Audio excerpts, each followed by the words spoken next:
Vamos receber a palavra do Senhor.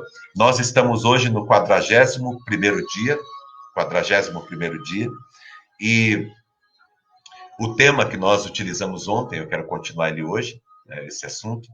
Quem reconstrói deseja crescer. Hoje, a segunda parte. E isso é uma verdade. Quem reconstrói deseja crescer. E ontem eu falei para vocês que é assim que acontece na vida da gente. De repente, a vida profissional. A minha vida profissional, por exemplo, está destruída. Aí eu estou angustiado, eu estou triste, enfim, estou desanimado. Mas, de repente, alguma coisa acontece, eu recebo a palavra de Deus, eu participo aqui pela manhã e me dá no coração o desejo de reconstruir minha vida profissional. E eu agora estou trabalhando para reconstruir minha vida profissional. À medida que a minha vida profissional vai sendo reconstruída, sabe, quando eu percebo que as coisas estão avançando, que as coisas estão acontecendo, começa a nascer em mim o desejo de crescer. Sabe aquele curso que eu queria fazer, sabe aquela maneira, aquele projeto profissional que eu tinha esquecido, sabe? Aquele contato, eu começo a me motivar. E a motivação que vem da reconstrução, ela nos leva a querer crescer. A mesma coisa acontece na família, né? Quando a gente começa a reconstruir a família, começam a brotar sonhos, desejos, a gente começa a sentir vontade de crescer. Em qualquer área da nossa vida, no casamento, meu casamento está difícil, um exemplo, né? Meu casamento está difícil, estamos separados, estamos angustiados, sabe? Não está bem, as coisas não estão bem, a gente vive muito artificial. E apenas no protocolo, né? De repente a gente percebe que o nosso casamento está destruído, aí a gente começa a reconstruir. Fala, ó, vamos reconstruir nosso casamento, começa a reconstruir. E à medida que a gente vai reconstruindo o casamento, começa a brotar novamente os sonhos, os desejos da gente crescer, da gente fazer coisas que a gente não fez, da gente viajar, de começarmos a reconstruir as coisas e de crescermos, certo? O crescimento, ele vem como consequência de alguém que decidiu reconstruir. Tá? E aconteceu isso com o povo de Israel, quando Neemias e todo o povo reconstruíram os muros, quando a obra se concretizou, eles sentiram no coração o desejo de fazer algo a mais. Lembra que quando Neemias ele veio da Babilônia para Jerusalém para reconstruir os muros, ele veio com o propósito de reconstruir os muros. Mas quando ele começou a reconstruir os muros, quando a obra começou a avançar, começou a brotar no coração dele o desejo de restaurar outras coisas. Sabe? O muro era uma parte, mas era uma parte importante. Mas haviam outras coisas também importantes e até mais importantes do que o muro. E Neemias começa a sentir vontade. Quando eles terminam de reconstruir os muros, Neemias diz, olha, agora vamos reunir o povo. Vamos lembrar quem era daqui, porque tem muita pouca gente morando aqui. Nós precisamos reconstruir essa cidade. Agora não é só os muros, nós precisamos reconstruir toda a cidade. Certo? E aí eles falam, nós precisamos trazer o povo de volta, porque Deus tem sonhos e tem planos muito grandes para Jerusalém. Deus tem um projeto muito grande para esse povo. Então, vamos voltar a sonhar.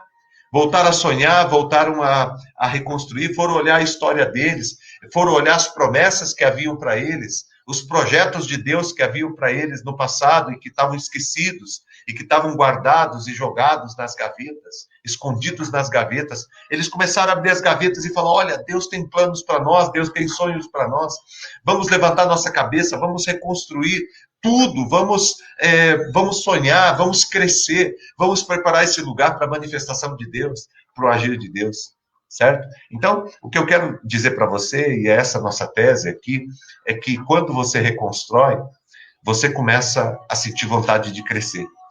Você começa a sentir vontade de fazer aquilo que você um dia recebeu de Deus como promessa na tua vida. Você quer que isso se cumpra, tá? Então, isso é tremendo, tá bom? Nós lemos ontem o texto, o versículo 5, capítulo 7 de Neemias, que diz assim, por isso o meu Deus colocou no meu coração reunir os nobres, os oficiais, e registrá-los por famílias, tá? Foi Deus que colocou isso no coração de Neemias. Fala, olha, reúna, veja os registros, vejam as famílias, vamos trazer as famílias de volta, vamos trazer o povo de volta para Jerusalém, porque eu tenho sonhos e tenho planos para esse lugar, eu quero fazer essa cidade se tornar uma cidade importante, se tornar uma cidade, um ponto central na história e da humanidade. Deus, eu tenho sonhos para esse lugar, Deus começou a colocar no coração deles. Encontrei o registro genealógico dos que foram os primeiros a voltar. E assim estava registrado, e aí ele começa. Do versículo 5 até o versículo 69 é o registro. E eles começam a olhar as pessoas, lembrar das pessoas, lembrar das histórias, e aquilo começa a fazer o coração deles fervilhar, começa a fazer o coração deles aquecer, e eles começam a se sentir motivados para crescer e para restaurar completamente. Então, o crescimento faz parte da reconstrução, vem como consequência da reconstrução, tá? E nós vimos ontem que nós devemos crescer, mas não crescer de qualquer modo. Por exemplo, ontem nós vimos que nós devemos crescer, mas não mal acompanhados. As pessoas mais próximas de você, elas influenciam a tua vida e revelam a pessoa que você é. Então, as pessoas que você tem andado, elas influenciam quem você é, elas influenciam a nossa vida. Se a gente começa a andar com as pessoas, a gente começa a ser influenciado, a gente começa a falar como elas, a gente começa a pensar como elas, né? E elas, as pessoas que a gente anda ao lado, elas revelam quem nós somos. Por quê? Porque nós não vamos ficar andando com quem não bate as ideias conosco, com quem não tem o mesmo propósito, com quem não tem o mesmo sentido, com quem não está indo para a mesma direção. Em algum momento, vão aparecer um monte de gente na minha vida, vão conversar comigo, vão querer se relacionar comigo, mas se não bate, se não tem o mesmo propósito, se não tem a mesma direção, se não está disposto à mesma coisa, o que vai acontecer? Isso não vai dar muito certo. Vai chegar um momento que a pessoa vai para um lado, eu vou para outro e acabou. Cada um segue a sua vida. Lembra, por exemplo, quando Abraão saiu da casa do pai dele, da parentela dele, e foi para o lugar que Deus havia para ele, lá em Gênesis capítulo 12, Ló saiu com ele. Mas chegou um determinado momento em que Ló e a sua família chegou para Abraão e falou, não dá mais. E Abraão falou para ele o seguinte, falou, então faz o seguinte, eu vou continuar caminhando o projeto que Deus tem para mim. Então você pega a tua família, vai para onde você quiser, e eu vou para onde eu tenho que ir. Né? Então chega um momento em que a gente vai continuar caminhando com aqueles que estão no mesmo propósito, no mesmo sentido que nós, tá? Então eu coloquei lá que você é a média das pessoas que andam com você, ande com pessoas sábias, ande com pessoas amorosas, ande com pessoas sábias, não tolas, não pessoas nécias, não pessoas que não dão valor à sua vida, ande com pessoas amorosas, não com pessoas rancorosas, ande com pessoas que acreditam, pessoas que têm fé, que acreditam que é um projeto de Deus para a vida delas, pessoas que olham para a vida de modo positivo e não negativo, ande com essas pessoas, e ande com pessoas que temem a Deus, pessoas que têm temor do Senhor, tá? Então essa foi a palavra de ontem. Hoje, cresça, mas não a qualquer custo. Porque tem gente que decide crescer na vida e ele está disposto a tudo. Está disposto a negociar até os seus valores. Está disposto a negociar até o seu caráter, até a sua integridade. Está disposto a negociar até os seus relacionamentos. Tem gente que deixa o relacionamento para trás porque ele coloca na cabeça dele que ele vai crescer. Vou pegar um exemplo aqui de um camarada, vou pegar o exemplo de uma pessoa que eu conversei há muitos anos atrás, que eu acompanhei. Era um camarada que tinha uma família, ele recebeu uma proposta de emprego para trabalhar, ele foi para São Paulo, e ele ficou trabalhando em São Paulo. A família dele tinha uma vida muito boa aqui, só que ele ficava em São Paulo, a esposa, os filhos ficavam por aqui. Isso foi se levando por muitos anos. E nem ele levou a família dele para lá, e nem ele voltou a trabalhar para cá.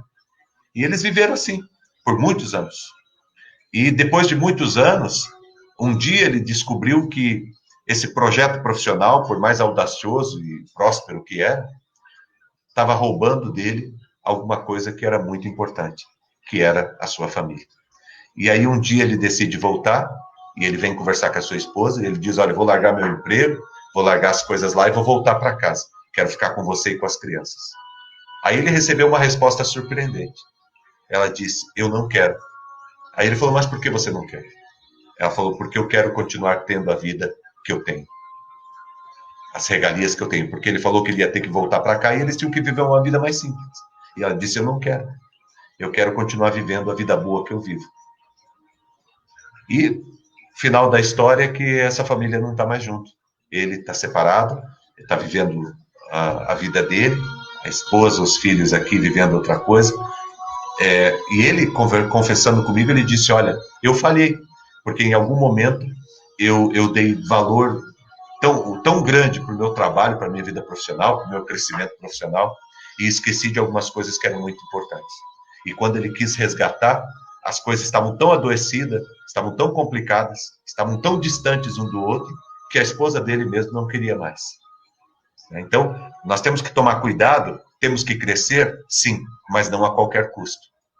Existem algumas coisas que a gente tem que a gente pode negociar, mas existem algumas coisas que são inegociáveis. Existem alguns valores que são inegociáveis. De repente, alguém chega para você com alguma proposta e dizendo para você, cara, você vai crescer muito, mas para você crescer muito, faz isso aqui, aquilo ali, você diz, isso aqui eu não faço. Mas se você não fizer, você não vai crescer. Então, eu não vou crescer, porque isso aqui eu não faço. Tem coisas que eu não faço. Não bastam apenas ideias sólidas e fantásticas, estruturas físicas. É necessário estabelecer e manter o padrão de qualidade espiritual, pessoal e social. A gente não pode perder o nosso padrão de qualidade, né? É que nem, por exemplo, uma empresa que faz um produto, e aí ela faz, por exemplo, ela faz óculos, ela constrói óculos, né? Ela faz óculos. Aí, porque as coisas estão difíceis, os preços ficaram caros, a matéria-prima ficou cara, e aí alguém chega e diz, vamos fazer o seguinte, vamos fazer algo com menos qualidade? Vamos fazer algo com menos qualidade? Aí você diminui o padrão. Você diminui o padrão, você começa a fazer. Chega um determinado ponto que você começa a perder os teus clientes, a empresa perde o nome, as pessoas começam a falar mal. Por que as pessoas começam a falar mal? Porque perdeu o padrão. Perdeu o padrão de qualidade. Não é mais a mesma coisa. Não tem mais o mesmo material. Não tem mais a mesma essência. É feito de qualquer coisa, por isso não dura, né? Por isso não cumpre o seu papel. Então, sempre que você fizer algo, faça com excelência. Se você tem que fazer um trabalho, faça que a excelência seja uma marca sua. A excelência seja uma marca. E isso em todos os sentidos da tua vida. Mantenha a qualidade espiritual, mantenha a qualidade pessoal e a qualidade social. O que eu quero dizer para você? Estabeleça um padrão sólido na tua vida. Seja uma pessoa íntegra o tempo todo. Certo? Não negocie os teus princípios, não negocie os teus valores. Não cresça a qualquer custo. Porque senão você se arrepende lá na frente. Porque todo crescimento acaba sendo uma bolha que uma hora explode e aí você fica sem sentido nenhum. Certo? Então, não perca aquilo que é mais importante. Não perca o teu padrão, não perca a tua qualidade. Não perca a qualidade. Certo? Não perca a qualidade. Você pode até não crescer tão rápido, mas que as pessoas continuem olhando para você e continuem vendo que você está melhorando, que você está se tornando mais excelente, que você está se tornando alguém melhor. Com o tempo, você vai ver que isto, de fato, é o que importa. Às vezes, você crescer a qualquer custo pode solucionar hoje, pode trazer uma resposta positiva para agora, para o momento. Mas a longo prazo, ele traz tristeza, angústia e amargor. Pode ser que resolva o teu problema agora, mas se você olhar a tua vida como um todo, a tua vida é cumprida. Eu sempre digo, a tua vida não é uma corrida de 100 metros. A tua vida é uma maratona. A tua vida é cumprida. Você vai viver aí 80, 90, 100 anos, não sei. Eu quero viver bastante, certo? Mas para que eu viva com saúde, para que eu viva uma vida que vale a pena, eu preciso me cuidar, certo? Não adianta eu falar, eu quero viver 100 anos, mas não me cuido, não tenho cuidado nenhum, não tenho excelência nenhuma na minha vida, não faço um esporte, não me alimento bem, não cuido da minha parte intelectual, não faço leituras, não me relaciono com pessoas saudáveis, né? Não procuro ter uma espiritualidade sadia, ter uma vida de integridade. Aí eu vou ter 60, 70 anos, eu vou estar com a vida toda bagunçada, toda absorvida, toda por complexo, por enfermidades, por dilemas, por problemas, certo? Então, construa uma vida que vale a pena. Ainda dá tempo ainda de você construir uma vida que vale a pena. Coloca padrão de qualidade na tua vida, tenha qualidade na tua vida, isso é muito importante, tá? Cresça, mas não a qualquer custo. Não cresça a qualquer custo, porque não vale a pena. Você vai se arrepender, tá? Não basta apenas ideias sólidas e fantásticas de estruturas físicas. Eu tenho tudo. Não é só isso não, gente. Às vezes isso aí é só coisa para inglês ver. É só aparência. Certo? Invista na essência e não na aparência. Porque a aparência, ela não te sustenta. O que te sustenta é a tua essência, que nem uma casa. O que sustenta uma casa não é as janelas bonitas, não é as portas bonitas, aquelas portas imponentes, não é a cor da casa, a pintura da casa, a estética da casa. O que sustenta uma casa são as suas estruturas. Entendeu? Eu posso até negociar as janelas, eu posso até negociar a pintura da casa, mas eu não posso negociar as bases, as estruturas da minha casa. Isso precisa ser sólido, tá? Então, cresça, mas não a qualquer custo, porque não vale a pena, tá bom? Uma outra lição que eu quero trazer para você nessa manhã é essa daqui. Cresça, mas não sem organização. Crescer é necessário, crescer é possível, crescer é um caminho que você vai fazer, porque não tem como a gente andar com Deus e não crescer, nós vamos crescer, tá? Mas não sem organização. Porque quando a gente cresce de modo organizado, a gente coloca muito esforço e tem pouco resultado. Você coloca muito esforço e tem pouco resultado. Quando você se organiza, você coloca pouco esforço e você tem muito resultado. Às vezes, o que a gente precisa é se organizar. Tem muita gente aí cansada, né? Eu falo aí, se a gente tivesse reunido agora numa mesa e a gente estivesse conversando e eu falasse, quem está cansado aqui? Eu tenho certeza que de toda a turma que está aqui, grande parte levantaria a mão e falaria, eu estou cansado. E eu pergunto, por que você está cansado? Você está cansado pelas demandas da vida mesmo? Porque a vida apertou para você nesse momento, porque isso pode acontecer? Ou você está cansado porque você está muito desorganizado? Porque a tua vida está muito desorganizada? Porque você bagunçou muito a tua vida? Porque você bagunçou muito o teu caminho? Às vezes, eu tô cansado, a minha vida está cansativa, a minha vida está desagradável, a minha vida está com tantos problemas, eu estou passando por tantas dificuldades. Sabe por quê? Porque eu sou desorganizado. Porque eu não organizo a minha vida. Porque eu faço uma coisa aqui, outra coisa lá, eu corro para fazer um negócio lá, daí eu tenho que voltar para fazer um negócio aqui, aí eu corro para fazer um negócio lá, daí eu volto para fazer outro aqui, aí eu corro para fazer lá de novo, para aquele lugar que eu estava, aí de lá eu tenho que ir para outro lugar. Por que eu não me organizo? Por que eu não faço uma agenda? Por que eu não coloco a minha vida no papel? Por que eu não centro a minha vida e organizo a minha vida de um modo que a minha vida seja uma bênção para mim? E que eu consiga ganhar tempo nas minhas idas e vindas. E que eu consiga economizar algumas coisas na construção da minha vida. É possível isso, certo? Às vezes, você está muito cansado, você está muito desanimado, você está muito descrente de que as coisas vão acontecer na tua vida, não é porque não esteja acontecendo, mas é porque você está muito desorganizado, né? Então, a organização, ela faz a gente ganhar tempo, a organização faz a gente economizar recursos, a organização faz com que a gente consiga ter relacionamentos mais saudáveis, certo? A organização faz com que a gente descanse mais, a organização faz com que a gente faça coisas que a gente não está fazendo, mas que são necessárias, certo? A organização faz com que a gente tenha mais tempo com a nossa família, a organização faz com que a gente aproveite melhor o tempo que a gente tem. A organização faz com que a gente descubra algumas coisas que estão aí. Sabe aquele negócio que o Tico, você vai organizar a tua gaveta, você descobre um monte de... Olha, eu não sabia que eu tinha isso. Eu não lembrava mais que eu tinha isso. Sabe? O dia que você decide organizar. A organização, o cuidado, faz com que você encontre valores que estão perdidos. Encontre riquezas que estão perdidas. Aí você volta, você se organiza, aí você tem tempo para brincar com seu filho, aí você está brincando com seu filho e você fala, nossa, como é importante isso, quanto tempo eu perdi, certo? Então, sabe a pessoa que está o tempo todo atrasada, corre para lá, corre para cá, e eu tenho muita coisa, às vezes, certa pessoa dá tanto valor para isso, sabe uma pessoa de sucesso, sabe o que é uma pessoa de sucesso? Olha aqui para mim, gente, sabe o que é uma pessoa de sucesso? Uma pessoa que tem sucesso na vida? É uma pessoa que tem tempo na agenda. Quem não tem tempo é uma pessoa que não tem... Pode ter o dinheiro que for, pode conhecer o mundo inteiro, pode ser uma pessoa famosa, conhecida, mas se a pessoa não tem tempo, ela não é uma pessoa de sucesso. Porque toda pessoa de sucesso tem tempo na sua agenda. Tem tempo na sua agenda. Se eu não tenho tempo na minha agenda, é porque minha vida está bagunçada, é porque está tudo confuso. Porque eu preciso ter tempo na minha agenda.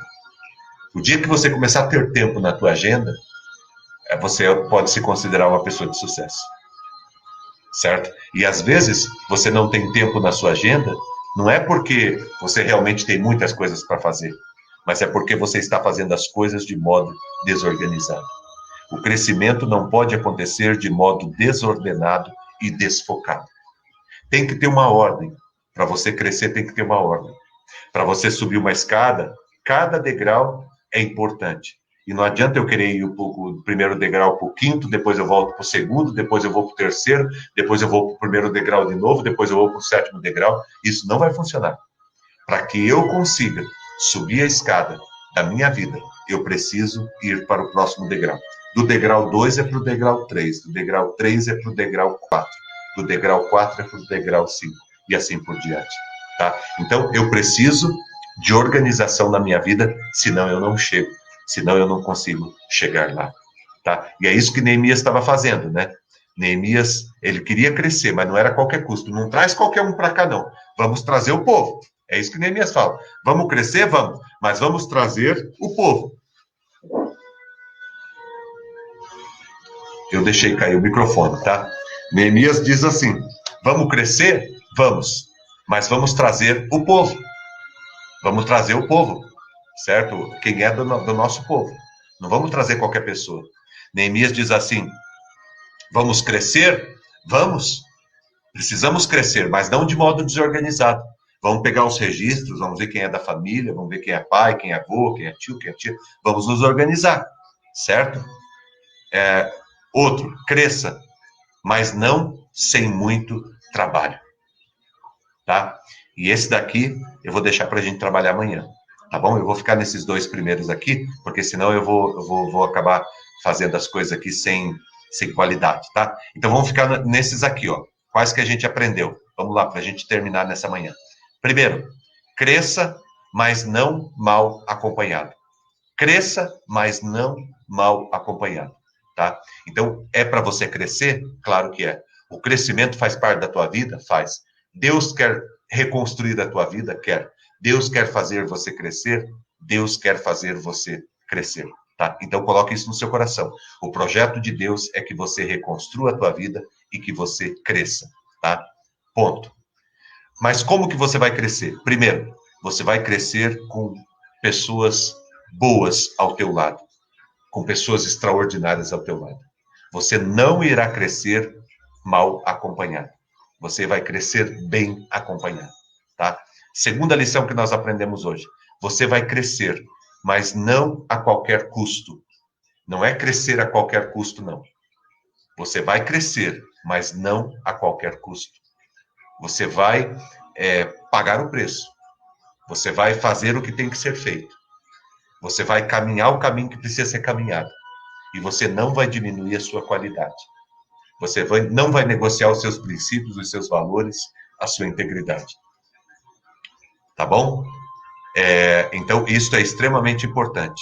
Crescer, mas não a qualquer custo. E terceiro, você vai crescer, mas não sem organização. Você tem que crescer, mas você tem que crescer de modo organizado. Tá? Porque se você cresce de modo organizado, você cresce de modo saudável. O crescimento não pode acontecer de modo desordenado e de modo desfocado. Tá bom? E eu termino lembrando você que amanhã nós vamos ver esses dois aqui, ó. Cresça, mas não sem muito trabalho, tá? E cresça, mas não sem sabedoria, tá? Então amanhã nós vamos para essas duas lições aqui que estão extremamente importantes nesse nosso trabalho, nesse nosso processo de crescimento. Tá ok? Vamos orar nessa manhã, colocando diante do Senhor o nosso coração e a nossa vida. Obrigado, Deus, por essa manhã. Eu abençoo cada um que está aqui comigo, meus irmãos e irmãs. Eu coloco diante do Senhor esta família aqui do Manhãs de Paz, essa família que nós construímos, Pai. Nós estamos aqui no mesmo propósito, de reconstruirmos a nossa vida e também de estarmos, Senhor Deus, crescendo, avançando. Eu sei que o Senhor tem algo para nós muito maior do que nós imaginamos. Como está escrito lá em 2 Coríntios, capítulo 2, nem olhos viram, nem ouvidos ouviram, nem jamais penetrou no coração do homem aquilo que o Senhor tem preparado para aqueles que o amam. Eu sei que o Senhor tem algo tremendo e poderoso preparado para cada um que está aqui. E que Deus, o teu projeto, o teu sonho, o teu plano, se cumpra, Deus, na vida de cada um. Abençoe, Deus, nesta manhã. Derrama o teu Espírito Santo, derrama o teu poder. Marca, Deus, a história de cada um aqui com a tua graça. Derrama, Senhor Deus, a tua graça sobre nós. E nos abençoa, Deus, com todo o poder, em nome de Jesus. Ministra, Pai, a vida do teu povo que está aqui, Pai. Ajuda cada um, Pai. Fortalece cada um. Anima, Deus, cada um nos teus propósitos, Pai. Ajuda cada um a crescer, Pai. Que nós estejamos crescendo. Coloca as pessoas certas. Nós queremos crescer bem acompanhados, Pai. Ajuda cada um a crescer aqui, Pai, mas não é a qualquer custo. Nós vamos crescer, mas nós não vamos negociar os nossos valores, os nossos princípios, nós não iremos negociar a nossa fé. Nós vamos crescer, mas crescer firmes no Senhor, Pai. Nós pedimos que o Senhor nos ajude e nos fortaleça, e nos dê a tua sabedoria, Deus, e a tua graça em todo o nosso caminhar, Pai. Nós vamos continuar crescendo, Pai, debaixo do teu amor e do teu poder. Ajuda e fortalece, Pai, cada um que está aqui. Eu clamo a ti, Deus, em nome de Jesus. Dá um dia abençoado, uma manhã abençoada, cheio da tua graça, do teu poder e do teu amor. Fortalece, Deus, o nosso caminho. Eu coloco todos diante do Senhor e peço a tua bênção e os teus cuidados. Abençoe todas as orações que foram feitas aqui, que foram apresentadas, que o Senhor esteja respondendo no teu amor, na tua graça, no teu poder, a vida de cada pessoa que está aqui conosco nessa manhã. Muito obrigado pelo derramamento do teu Espírito, muito obrigado pela unção do Senhor, pela graça do Senhor, pela manifestação do Senhor na nossa vida. Nós somos muito gratos e colocamos a vida de cada um, o dia de cada um, a semana de cada um que vai vir, Pai. Que esta semana nova que vai vir a partir de amanhã seja a melhor semana desse ano na vida de cada um que está aqui. Eu coloco todos diante do Senhor e te agradeço. Em o nome de Jesus. Amém, Senhor. E amém. Vamos receber a bênção do Senhor, que o grande amor de Deus, o nosso Pai, a graça do nosso Senhor e do nosso Salvador Jesus Cristo, a unção e as consolações do Espírito Santo de Deus estejam com você aqui e com todo o povo de Deus na terra, hoje e sempre em Cristo Jesus. Amém e amém.